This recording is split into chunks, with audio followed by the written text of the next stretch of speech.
I stared at the wedding invitation under the soft glow of my desk lamp. Evelyn and Marcus cordially invite you. My sister's wedding. Apparently the social event of the year, judging by my aunt's endless voicemails. Evelyn had spent the past year planning it, ever since she got engaged to Marcus Lang, heir to Lang Tech Group, one of Boston's largest robotics firms. The irony hit hard. 11 years ago, Evelyn laughed when I left law school to launch a startup no one believed in. Lena's lost her mind, she had told my parents over brunch. She'll be back, broke and humiliated before the year ends. That return never came. Instead, I'd built Everlink Dynamics from a co-working space in Cambridge, grinding through sleepless nights and investor rejections. While Evelyn climbed the PR ranks at Lang Tech, I was shipping prototypes, managing beta testers, and praying the servers wouldn't crash mid-demo. My family barely noticed. They were too busy raving about Evelyn's corporate headshots and designer handbags. "Ms. Mitchell," my assistant called, snapping me out of my thoughts. "The quarterly strategy review is in 10. I nodded, placing the invitation aside. Everlink Dynamics was now valued at $2,300,000,000, 0 cents. Though no one outside my inner circle knew I owned it. I operated through shell firms and blind trusts. To my family, I was just some operations manager at a tech consultancy. Also, my assistant continued, Lang Tech just sent over the final purchase order for the neural interface chips. They need them by mid-next quarter. Ah yes, the $65 million 0 cents deal they'd been chasing. What they didn't know? The chips were ours. And I was the one they'd need to finalize it. The wedding was this Saturday. I considered skipping it, but Mom called 3 times. "Your sister is marrying into the Lang family," she'd said, beaming. "At least try not to embarrass us this time." The morning arrived. Cool, crisp, Boston skies. I wore a midnight blue gown, understated but custom-made. The label? Subtle. The statement? Unmistakable. The ceremony was exactly as over-the-top as you'd expect when legacy wealth met tech money. Over 500 guests, gold-plated cutlery, a live-string quartet flown in from Italy, and floral arrangements so massive they required scaffolding. "Lena," my mother's voice floated across the glass terrace of the Lang estate in Beacon Hill. She air-kissed my cheek, careful not to disturb her carefully set curls.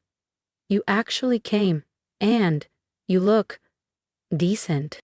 Behind her, my father was deep in conversation with one of the Lang Tech board members. No doubt discussing their big neural interface rollout. If only they knew. "Where should I sit?" I asked, glancing at the ornate seating chart. "Oh," my mother said vaguely, "we had to rearrange a few things last minute. Evelyn's guests came in droves, you understand." Oh, I understood. In their eyes, I was still the cautionary tale, the sister who threw away a promising legal career to play with gadgets. They didn't know Everlink Dynamics had recently acquired 3 of Lang Tech's primary component suppliers. That $65 million 0 cents chip contract? Just the beginning. The ceremony was breathtaking. I'll admit, Evelyn looked stunning and Marcus glowed with smug assurance. I sat in the last row, watching it all like a ghost at a party. At the reception, I scanned the ballroom for my name card. Nothing. "Looking for something?" Evelyn asked, her voice syrupy. She had changed into a sleeker dress, glowing in curated perfection. "My seat," I said calmly. "Oh, didn't they tell you?" she replied, her smile tight. "We had to reserve the main tables for more prominent guests, but the kitchen set something up near the staff lounge. Very cozy." Laughter bubbled from a few tables nearby. Then Marcus joined her, smug.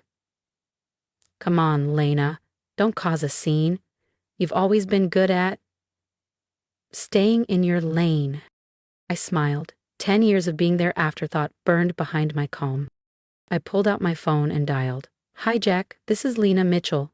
Terminate the Lang Tech contract. All of it." Marcus's glass slipped, shattering. Evelyn's jaw tightened.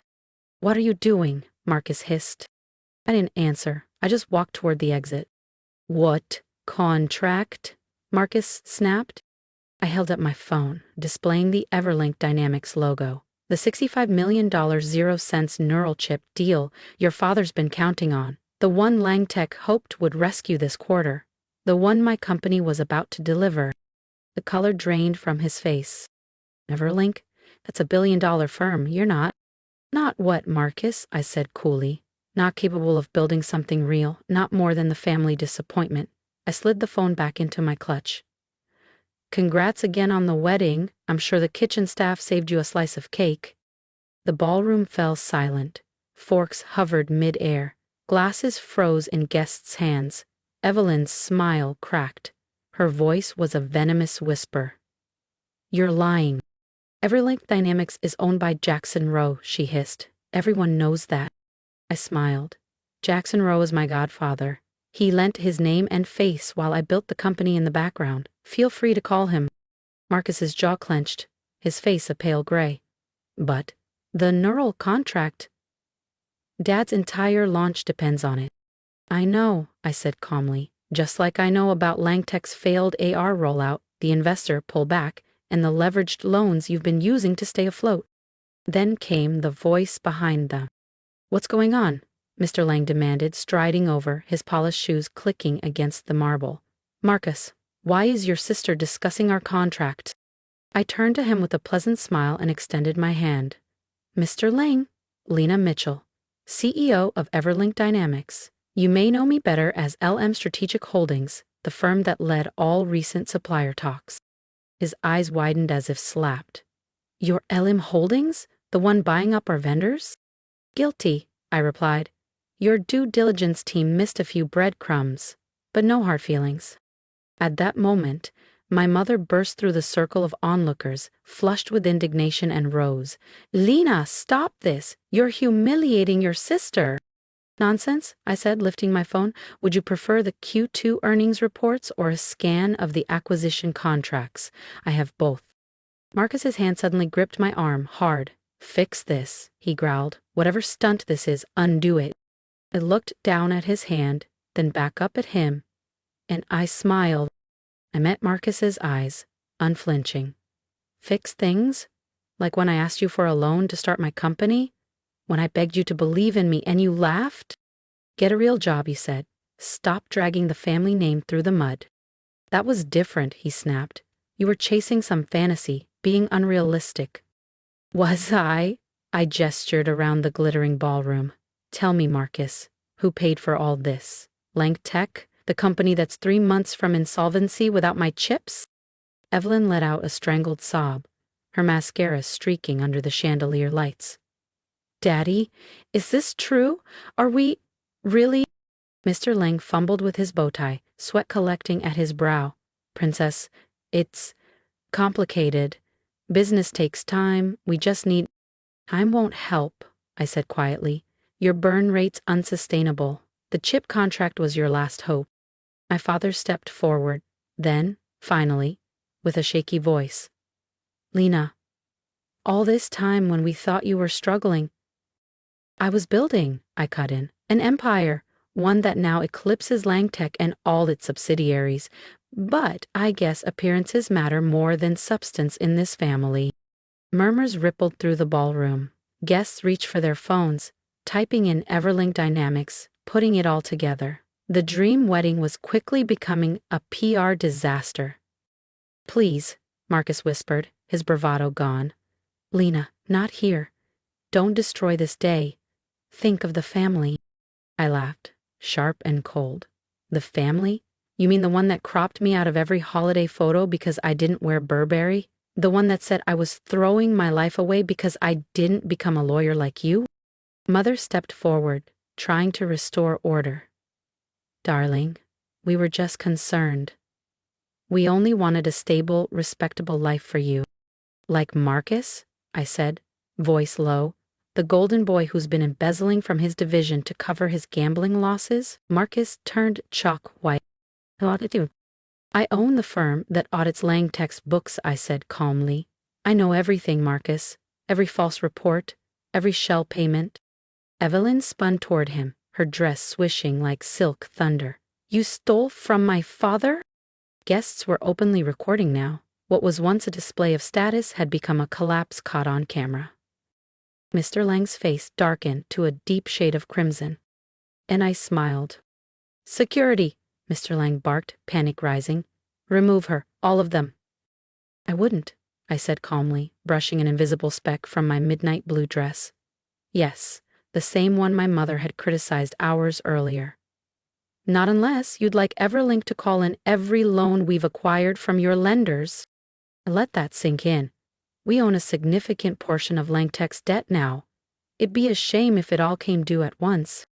The security team hesitated, eyes darting between their employer and me. The shift in the room was palpable. Power was no longer at the head table. Responding, Mr. Lang's voice cracked. What do you want? I tilted my head. Want? I already have it. $1 billion company, industry respect, and now? The poetic satisfaction of watching the family who dismiss me beg for mercy. Marcus stumbled forward. Lena, please, we can work something out, maybe a seat on the board, full partnership? I smiled. Marcus, by next week, I'll own controlling interest in Lang Tech.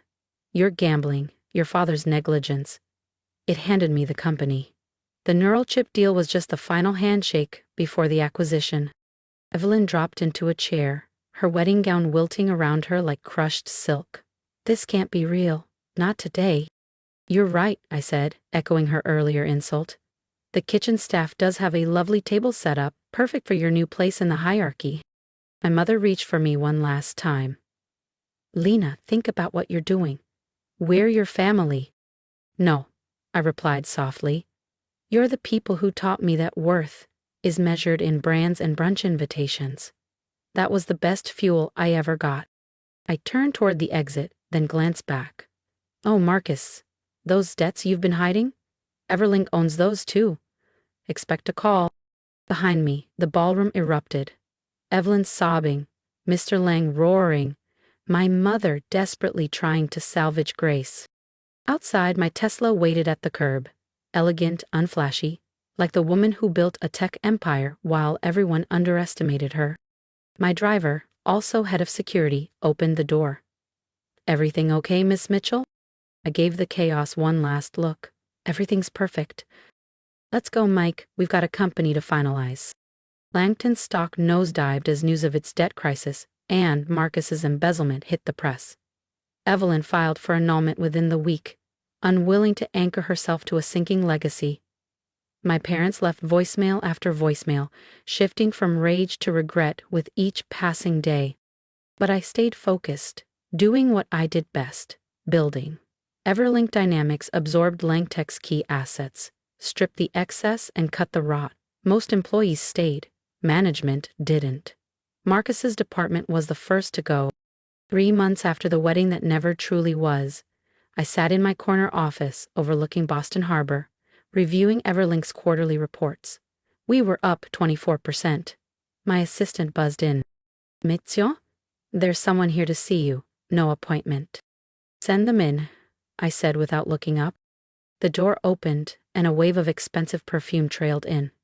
My mother stood before me, older, uncertain, holding a designer handbag that was no longer in season.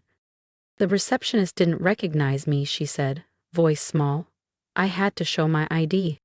The security protocol, I replied, meeting her eyes. We've had some unexpected visitors since the acquisition. Didn't have it in her to throw things away. She sat down uninvited, clutching her bag like it might shield her. Your father and I, we've done some thinking about how we treated you, what we failed to see. And, I asked, voice flat. We were wrong, she whispered. So terribly wrong. We thought success looked like Marcus glamour, not grit. But what you've built, we understand now. I leaned back. Did you come to apologize? Or because the club dues are due and you need a favor? She flinched. We deserved that. But Lena, you're still our daughter. Surely that means something. It meant nothing when I needed you, I said. Why should it matter now? Tears welled in her eyes. Because we've learned. Because we're proud of you, even if we don't deserve to be. I stood and looked out at the skyline. Pride is easy now, but would you have been proud when I was coding in a basement, wearing the same hoodie for a week straight? No, she admitted, and that shame is ours. I turned back to her. Marcus called again. He wants a job. And? I told him what he told me 11 years ago. I smiled. Got a real job. Get some real experience first. Stop relying on family favors. She nodded slowly. He's living in her guest room now, she murmured. Evelyn's family wants nothing to do with us since the fallout. The mighty fall hard, I said, folding my hands. How does it feel, Mother, being on the other end of society's judgment? She lowered her gaze. Humbling, terrifying, educational. I pressed a button on my phone. Clara, could you bring in the package for Mrs. Mitchell? Moments later, Clara entered with a thick envelope and placed it on the desk. I handed it to my mother. What's this? She asked, cautious fingers opening it. A clean slate, I replied. Information on Everlink's small business initiative, resources on affordable commercial leases, contact details for licensed business mentors. If you want to build something, really build it, this is how. She stared down at the documents, then back at me. You'd help us? After everything? I'm not helping, I said. I'm offering a chance. No shortcuts. No Mitchell name pulling strings. You earn it. Like I did. On merit. She stood, holding the packet like a fragile gift. Thank you, Lena. For the opportunity and the clarity. One more thing, I added as she reached the door. That kitchen table at Evelyn's wedding, it turned out to be the best seat in the house. You see people for who they really are down there.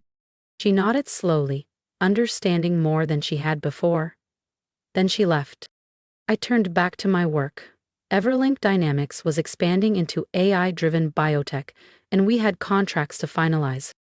Sometimes revenge isn't loud. Sometimes it's not about making them suffer, it's making them see. Sometimes the greatest success isn't proving others wrong, it's proving yourself right. Everlink became a leader in ethical tech innovation. Marcus, last I heard, he was a junior analyst, learning what real accountability meant. My parents opened a modest design boutique with one of our small loans. Not flashy, but real. And me, I kept that old folding table from my garage in my office, a reminder that greatness begins where no one else believes it can. The kitchen table, after all, is where real work gets done. If you've made it this far, I want to thank you, not just for watching but for seeing me. For years, I was invisible in my own family. Dismissed, mocked, written off. But I kept building, kept believing, even when no one else did. If my story resonates with you, drop a comment below. Tell me about your own kitchen table beginnings, your silent wins, your moments of being underestimated, and if you've ever been told you weren't good enough, smart enough, or respectable enough, let this be your reminder. They were wrong. Hit that like button if you've ever worked twice as hard just to be seen. Subscribe if you believe success doesn't have to come wrapped in approval. It just has to be real. Share this with someone who's building something quietly. Because we all need a little fire to keep going. And if you're still grinding in silence, keep going. Don't chase validation, chase value. The people who matter will notice when it matters most. And those who don't, they'll be left trying to buy seats at your table after you've already built it. Because the kitchen table isn't just where you're seated. It's where empires are started.